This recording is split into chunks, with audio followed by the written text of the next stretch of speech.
Number 8. TransAsia Airways Flight 235. The pilot of TransAsia Airways Flight 235 caused it to horrifically crash into Taipei's Keelung River when he misinterpreted an emergency situation and turned off the wrong engine. 2 minutes after takeoff, a warning alarm sounded for one engine, indicating a flameout or power failure. In response, the pilot accidentally turned off the working engine, continuing unaware for another 2 minutes. Despite being able to revive some power from the previously working engine, too much time, altitude, and speed had been lost. The plane's wing clipped a bridge before hitting the river, killing 43 of 58 people on board, including both pilots and the whole crew. The flight history of the captain was gone over in detail, and criticism mounted. In previous practice sessions, flight simulators, and training, he failed the abnormal start section that included going over the correct procedure in the event of an engine burnout during takeoff.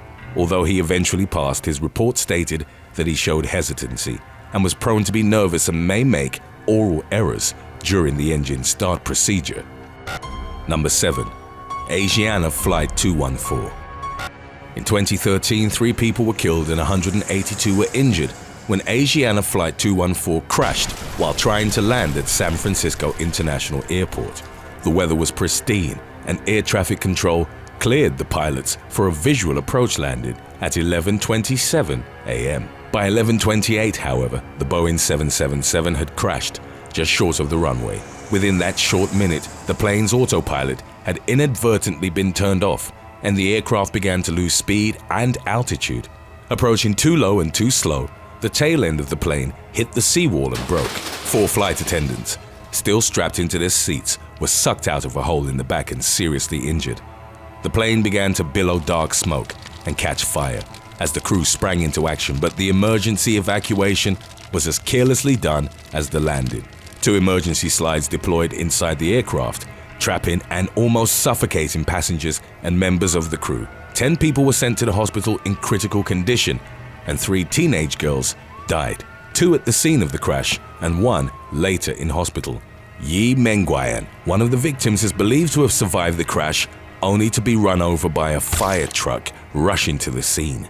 Mengguan's family filed a claim against the city of San Francisco, but it was later dropped and settled out of court. Number 6. Tenerife Airport Disaster.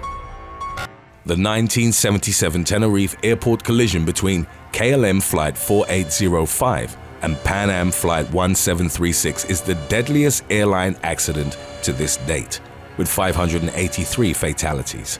Many unique situational factors contributed to the crash, but it was the decisions made by KLM captain Jacob Van Zanten that sealed everyone's untimely demise. Due to terrorism threats and attacks at the time, many planes had been redirected to the Tenerife airport in Spain.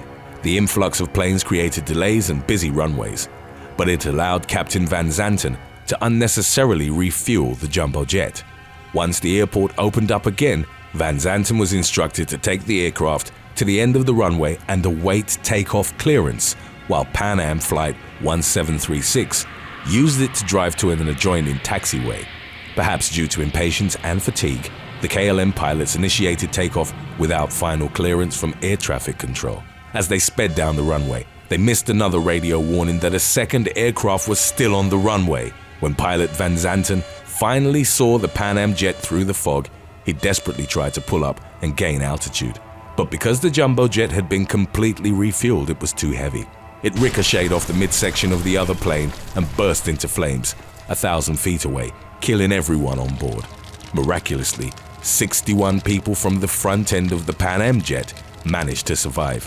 Had the pilot and crew of KLM listened to air traffic control or decided not to refuel, the jet would have needed far less runway to become airborne, and disaster could have been averted. Number 5. Air India Express Flight 812. On May the 22nd of 2010, a Boeing 737 belonging to Air India Express attempted to land at India's Mangalore International Airport. It did so briefly before overshooting the runway by a staggering 790 feet and broke up in multiple pieces, erupting in a fireball before it stopped on the side of a steep hill. Both pilots were experienced, and had flown into the respective airport a combined 82 times. Yet the aircraft came in way too high, eventually touching down almost a mile beyond where it should have. The fault was found to have been with the captain, as concerning details about the hours and minutes leading up to the crash emerged. Listening to the cockpit recordings, the captain, Zlatko Glushika, is heard snoring for over 100 minutes of the flight, right up until the plane is due to start its descent. Groggy from his extended nap, Glushika realized late that they were not descending quickly enough and were approaching the runway twice as high as they should be, despite his first officer calling him to abort and go around 3 times. Glushika didn't heed his advice. In fact, he was determined in the subsequent crash report, by the time he did try to pull up, he could have likely saved the aircraft by engaging maximum manual braking and reverse thrust. He did not. 158 people were killed and 8 were severely injured. Number 4. American Airlines Flight 587. The second deadliest aviation accident in US history, killed 265 people and was also caused by a pilot error. American Airlines Airbus A300 was on a routine flight between New York City and the Dominican Republic on November the 12th of 2001 when it crashed in the residential area of Belle Harbor, New York. Shortly after takeoff, the aircraft literally fell apart in the sky. The vertical stabilizer and the rudder separated first before both engines detached and the plane took a nosedive. Many couldn't conceive of a plane falling apart at such a low altitude, but investigations concluded that the first officer who was piloting the plane had been aggressively alternated between the rudder pedals. This had placed far too much stress on the plane's vertical stabilizer, causing it to break off. The pilot was attempting to stabilize the aircraft as it followed in the wake of another flight that had taken off just before 587, an action ultimately deemed unnecessary. The larger Boeing 777 was over 5 miles in front of them, and the plane would have stabilized without pedal use. Once the plane had lost its vertical stabilizer, disaster followed. No longer stabilized, the aircraft pitched forwards and went into a flat spin which created enough aerodynamic force to rip the engines from its frame. 5 of the fatalities were not passengers, but civilians on the ground hit with fragments from the wreckage. Number 3. King Air 350 Addison Airport crash. In June of 2019, a King Air 350 aircraft crashed into a hangar and burst into flames at Addison Airport. The incident occurred just 17 seconds after takeoff. Both pilots and all 8 passengers were killed upon impact. Eyewitnesses reported that they thought that the pilots were showing off by the way the aircraft started to roll in the air after takeoff. In reality, the left engine had lost all thrust, destabilizing the plane. Had the pilot used the right rudder, the plane could have been restabilized and controlled, but instead, he made the grave mistake of using the left one. Before takeoff, neither pilot had gone over a pre-flight briefing or checklist, which would have included emergency response procedures. Although the investigatory board came back inconclusive to the reason for left engine failure, it noted that an incorrectly adjusted friction lock can affect engine power and is a setting that should always be verified during routine pre-flight checklists. Today's topic was requested by Cams TV. If you have any other topics you'd like to learn about, subscribe and let us know in the comments section below. Number 2. Pakistan International Airlines Flight 8303. On May the 22nd of 2020, passenger flight 8303 crashed down in a residential area of Karachi, Pakistan. The Airbus A320 had attempted to land at Jinnah International Airport nearby, but after approaching at far too high an altitude and incorrectly deploying the landing gear, the pilot was forced to abort and pull up. In the failed attempt, the engines had scraped along the runway, causing damage, but oddly enough, no communications between the pilot and air traffic control addressed the issue. The aircraft carried on to Karachi Airport for its second landing attempt, when the engines failed and it crashed, killing 98 people. Cockpit recordings between pilots showed that they were unfocused on the job at hand. They were discussing the pandemic and its impact on them and their families in the moments before the crash. This was one of the first flights allowed to resume after a 2-month hiatus following the pandemic restrictions in Pakistan. Number 1. Andes Disaster Flight 571. One of the most appalling and shocking plane disasters of all time is not just infamous for the crash itself, but for the events that ensued in its wake.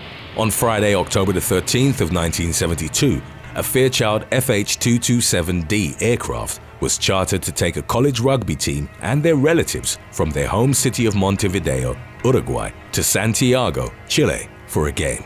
Partway through the flight, the inexperienced pilot started descending through the clouds, thinking they had passed over the Andes and were approaching the Chilean city of Curico. In reality, they were still in the middle of the Andes, over 43 miles short of their destination, and flew right into the mountain face.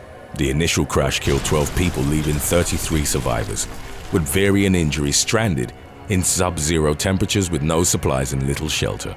The remaining survivors managed to salvage a radio from the wreck to keep track of the search and rescue operation that had been mounted for them. But all their hopes were dashed when it was called off 8 days later. For many, it was too much, and 13 more people died from their injuries, starvation, and overexposure, while 8 were killed in an avalanche. With no help on the way, the remaining passengers resorted to eating their deceased cabin mates to survive, a reality with which many struggled. 2 months after the crash, in a final act of salvation, 2 of the ablest survivors headed west to find help. They succeeded after 9 days of trekking. 72 days after the crash, the 16 remaining survivors were rescued from the mountains. Investigations were conclusive and pointed to controlled flight into terrain caused by pilot error. The pilot had miscalculated their position by almost 50 miles, despite spatial instruments, radio navigation, and a co-pilot that had flown the route 29 times previously. Thanks for watching. Would you rather have a psychotic pilot on drugs or scale across the top of the Golden Gate Bridge without a harness? Let us know in the comments section below.